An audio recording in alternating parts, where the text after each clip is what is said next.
औज़ुबिल्लाहिमिनश्शैतानिर्रजीम बिस्मिल्लाहिर्रहमानिर्रहीम। मैं आपको दुनिया की सबसे बदतरीन इंडिया की ज़िंदगी के ऊपर नज़र डालूँगा। यूँ तो बांग्लादेश भी गरीब है, श्रीलंका भी गरीब है, और म्यांमार बर्मा भी गरीब है, नेपाल भी गरीब है, और काफ़ी कुछ आसपास के एशियन कंट्रीज़ में खाने के लिए भी उम्दा ग़िज़ाएँ नहीं मिलती। लज़ीज़ ग़िज़ाएँ के लिए इंडिया बॉम्बे मशहूर है, लेकिन आप गौर करो, आज सबसे बड़ी ईद है तमिलनाडु में, और वो है रजनीकांत ईद। रजनीकांत एक ऐसा परचम है फिल्मी दुनिया का जो 50 साल से लहरा रहा, और उसकी आज तक मान नहीं पड़ी। इसी मेगा स्टार में जो बॉलीवुड वाले नाइंसाफ़ी रजनीकांत से करके अमिताभ बच्चन को 100 ईयर्स का हीरो दे दिए, जबकि 20 साल शायद अमिताभ के उरूज के दिन थे, और फिर सेकंड इनिंग तो जवाल ही जवाल है, कुत्ता भी नहीं पूछता आज उसको। लेकिन ये जलस है ये साउथ से। साउथ वाले ये नहीं पहचानते कि आज तक प्राइम मिनिस्टर नेहरू से लेके मोदी तक क्यों नॉर्थ वाले ही हवा बना रहे, उसकी क्या वजह है ये नहीं जानते। ये साउथ की दीवानगी फिल्मों की हद तक ही रहती। साउथ को अगर आप पहचानना है तो कोई भी फिल्म रिलीज होने दो, वो बेचारों के लिए उस दिन त्यौहार है। जिस तरह से बेशुमार हिंदुइज्म में त्यौहार है, उसी तरह बेशुमार एक्टरों के रिलीज होने पर ये आपे से बाहर हो जाते। रजनीकांत ऐसा वाहिद स्टार है जो इंडिया का, जो उसकी मांग खाली ये बात से अंदाज़ा कर सकते कि फर्स्ट डे का जो एडवांस बुकिंग है वो 100 करोड़ से ज़्यादा हुआ, और ये एक दो नहीं, हर कोई बताया। चलो भाई ये झूठ है बोल सकते, क्योंकि साउथ में अक्सर, या फिर करण जौहर जैसा जो है वो ब्रह्मास्त्र के वक्त में 75 करोड़ की बिजनेस हुआ बोल के बताया। ऐसा झूठ नहीं बताते। साउथ में जूनियर एनटीआर की फिल्म के वक्त में 55 करोड़ हुआ बोल के बताए। श्रीवल्लू क्या की नाम था वो मूवी का, दूकुड़ू के वक्त आई थी। और फिर इधर तमिलनाडु में भी इसी तरह से बड़ा चढ़ा के प्राइस ने कलेक्शन बताते, लेकिन ऐसा नहीं है। ये बाहर कलेक्शन हुआ रजनीकांत की फिल्म का। 100 करोड़ का आंकड़ा कोई मामूली नहीं होता। बिजनेस फर्स्ट डे का है, और ये 4 दिन तक धूम मचाएगी, क्योंकि रजनीकांत एक वाहिद एक्टर है जो लोगों को थिएटर में बुलाना कैसा है वो गुरु जानता है। वो एक ही वाहिद गुरु है जो अपने गुरुओं से जो है इंसानों को फिल्म की थिएटर की तरफ दौड़ाता। उसके जैसा कोई और एक्टर आपको पुल करने वाला नहीं मिलेगा। तो बहरहाल रजनीकांत 50 साल से आज भी एडवांस बुकिंग से साबित कर रहा कि ऐसी एडवांस बुकिंग किसी और की नहीं हुई। हाँ, अलबत्ता वो KGF 2 या फिर याश की, या फिर प्रभास की बाहुबली, या RRR, या अल्लू अर्जुन की पुष्पा, ये ये दीपावली के फायर क्रैकर से एक दिन ऐसा फूटते फिर ठंडे पड़ जाते। मूवीज़ भी ऐसी रहते हैं इनके। लेकिन ये रजनीकांत एक वाहिद एक्टर है जो कूली का फर्स्ट डे पूरे रिकॉर्ड तोड़ दिए तमिलनाडु में। इतना बिजनेस ले आया। उसका बिजनेस लाना ही उसकी फिल्म की कामयाबी की दलील है। उसने आज तक कभी कोई फ्लॉप फिल्म बोले ऐसा नहीं दिया। अलबत्ता उसकी बेटी जो बनाई थी फिक्शन, जो आज वो नरसिम्हा जैसे चल रही, वैसा कोशिश करी। लेकिन उसमें अगर ये काम करती, आधा उन्हें जो है एनिमेशन टाइप की बना देती या कार्टून टाइप की बना देती, या जो है वो फिक्शन जैसा बना देती, और रियलिटी का भी अगर रजनीकांत को रखती, तो फिर वो फिल्म भी पुल कर सकती थी पैसा। बाकी कोई भी ऐसा मैं नहीं समझता कि डिसास्टर बोले ऐसा नहीं आया आज तक उसको लफ्ज। क्यों नहीं आता बोले तो वो पहले रिलीज होने से पहले बेच देते उसको, सब डिजिटल राइट्स, म्यूजिक राइट्स, ये वो ये बोल के बेच देते। फिर बाद में अगर थिएटर में नुकसान भी हुआ तो बराबर कर लेता, नुकसान तो नहीं उठाता प्रोड्यूसर। एक वाहिद एक्टर है इंडिया का जो मरे तक उसकी इज्जत है, और वो मरे तक हीरो रहेगा, और मरे तक उसको सुपरस्टार ने मेगा स्टार या पावर स्टार या सुपर हीरोज में काउंट करे जाएगा। अब रह गया मैं जो बोलता हूँ कि खान्स तुम्हारी हवा ख़त्म हो गई, मेरी हर बात सही होती। मैं मजहबी इंसान हूँ, मैं आप लोगों को इस्लाम देने के लिए वीडियो बनाता हूँ एक्चुअली, ये फिल्मी बहाने करके, क्योंकि इसमें हिंदू को नहीं मालूम कि उसका हिंदुइज्म का फाउंडर ही नहीं है, क्रिश्चियन को नहीं मालूम कि क्रिश्चियनिटी का फाउंडर नहीं है, जूइशिज्म का अगर से मैं कुछ ज़्यादा भांडा फोड़ूँ तो वो क्या करते मालूम, उसका भी फाउंडर नहीं है। मगर वो तो मेरे पूरे वीडियो फिर बंद करा देता यूट्यूब पे जाके।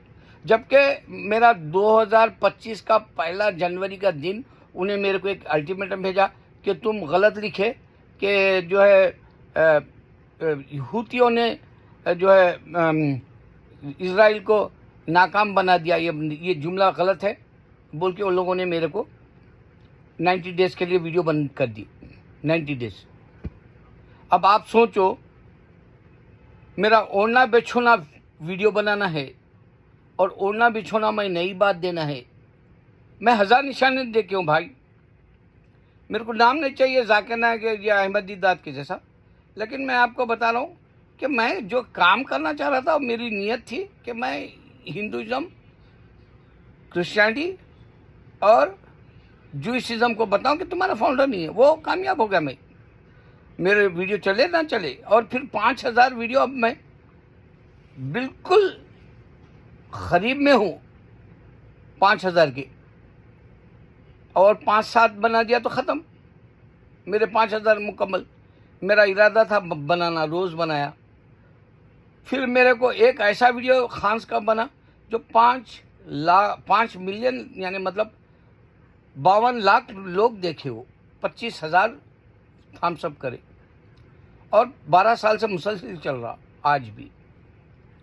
ये बड़ी कामयाबी है।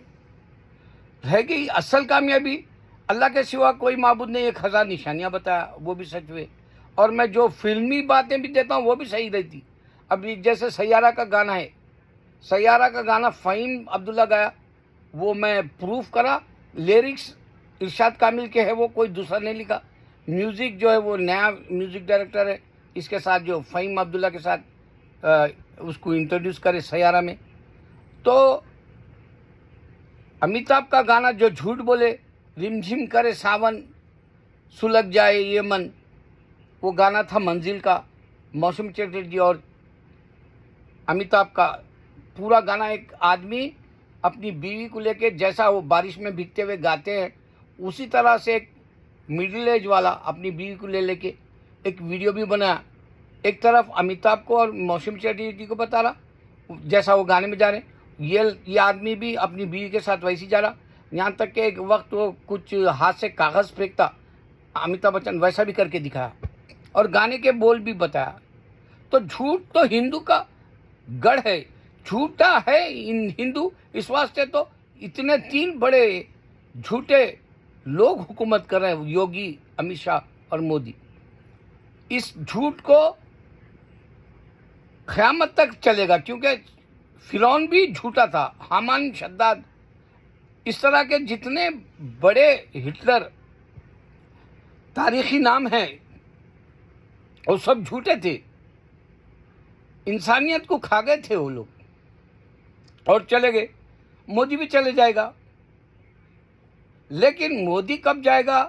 आपको अभी एक नई चाल देखो, यहाँ इलेक्शन में घपला हुआ बोल के राहुल गांधी बता रहा, तो उसको छुपाने के लिए पाकिस्तान अटैक करने वाला है बोल रहा। इससे पहले भी ऐसी जब भी कोई उसकी मुसीबत आती इंडिया में, उससे पूछना नहीं करके लोगों के जहनों को मुंतशिर कर पलटा देता। अब भी वैसी कर रहा कि पाकिस्तान बहुत बड़ी जंग लड़ने वाला है इंडिया से बोल के, लोगों के जहन असल इलेक्शन के मुद्दे पे ना जाए, ये कर दिया। अच्छा, अब दूसरा वार टू एक वाहिद मूवी है जो, अगर आप एनटीआर के फ़ैन हैं, क्योंकि जूनियर एनटीआर ही है, मैं तो एनटीआर के ज़माने में खुद फिल्में एनटी रामाराव की देखा था, उसका दादा होता या शायद बहरहाल रिश्ता तो उसका ग्रैंड पेरेंट का ही है। तो ये जूनियर एनटीआर का अगर नशा देखना है वार 2 का, तो हैदराबाद और सिकंदराबाद में जो ट्विन सिटीज़ है, वहाँ जाके आप रजनीकांत से ज़्यादा, यानी मतलब ये वार 2 के लिए तमिलनाडु में रिकॉर्ड तोड़ दिया रजनीकांत का नशा कूली के लिए। लेकिन वार 2 जबकि स्क्रीन वाले ने उसको 1.5 स्टार दिया, 1 पे आधा, 150 बोले सा स्टार, 1.5, इतनी बकवास है बताया उन्हें। लेकिन इसका अगर से तुमको क्रेज देखना है तो हैदराबाद जाओ और जूनियर एनटीआर की अदाकारी के जो देखो ऐसा उठा के बता रहे, हर कोई निकल के एक थिएटर में ऐसा उठा के बता रहे खमीस को, अपने शर्ट को। पागलपन है जूनियर एनटीआर का। भले वो विलन का रोल, क्या आज इंडिया में हिंदू विलन ही है, मगर उसका ही दौर चल रहा। मैं जहाँ तक समझता हूँ, डर में एक मानो में शाहरुख खान का रोल विलन टाइप का था, बाजीगर में विलन टाइप का था, तो उन्हें चल रहा सुपरस्टार शाहरुख खान। आज वही है वहाँ की झूठी दुनिया। लेकिन इंडिया ये सोचे, वार 2 ऋतिक रोशन की फिल्म नहीं बल्कि जूनियर एनटीआर की, खाली आंध्रा में बताया जा रहा। आंध्रा वाले ये नहीं समझ रहे कि हमारे को इंडिया का प्राइम मिनिस्टर क्यों बनने नहीं देते लोग, हमारे पर सही निगाह क्यों नहीं होती बोल के नहीं सोच रहे। जाने दो, मरने दो। उसकी बहुत बड़ी गरीबों पे जो नुकसान उठाने का आज हम देख रहे वक्त, उसकी बड़ी वजह यही है। गरीब गरीब रह गया, अमीर अमीर हो जा रहा वहाँ। खाली अब महाराष्ट्र में 25 लाख तक किराया है, 3 लाख, 2 लाख, 2.5 लाख किराए है। और उसके वहाँ के पकवानों का 7 पकवान बताया बॉम्बे के, उसमें 4000 की भी डिश है, 1000 से शुरू हो रही, 1 लाख के करीब भी जा रही डिश, अगर एक वक्त की खा रहे तो आप खाना। यह तो अपनी जगह है, मगर क्या सोच रहे हैं लोग कि गरीब कैसा जीएगा, गरीब के मुंह में मट्ठी क्यों पड़ रही, गरीब क्यों आज़ा बेच ले रहा, जिस्म बेच ले रहा, गरीब क्यों अपने ज़िंदगी से बेजार है, गरीब क्यों दुनिया में जीना चाहता है, क्यों उसको ऊपर वाले की मदद नहीं मिल रही। ये इंडियन इस वास्ते नहीं सोच सकते कि अल्लाह की, वो भी हमारे वली अल्लाह की तुफैल में इंडिया जिंदा है, वरना कब की। चाइना तो ऐसी जन्नत वाली ज़िंदगी गुजार रहा, यही सेम पॉपुलेशन। टेक्नोलॉजी में आगे, जबकि इन्हें पुराना है बोलता हिंदू। तो भाई फाउंडर नहीं है ना तुम्हारे पास। अब मैं एक बात बता के बात खत्म कर दूं कि तुम मोदी को खुश नहीं कर सक रहे, तुम महंगाई को खुश नहीं कर सक रहे। तुम अगर घर में बीमार पड़ा कोई तो उसके बिल्स कैसा पे करोगे? शर्म लाओ मुसलमान, जागो। घर में बीमारियां आने से पहले बाहर की बीमारियों को ख़त्म करो। अल्लाह अकबर।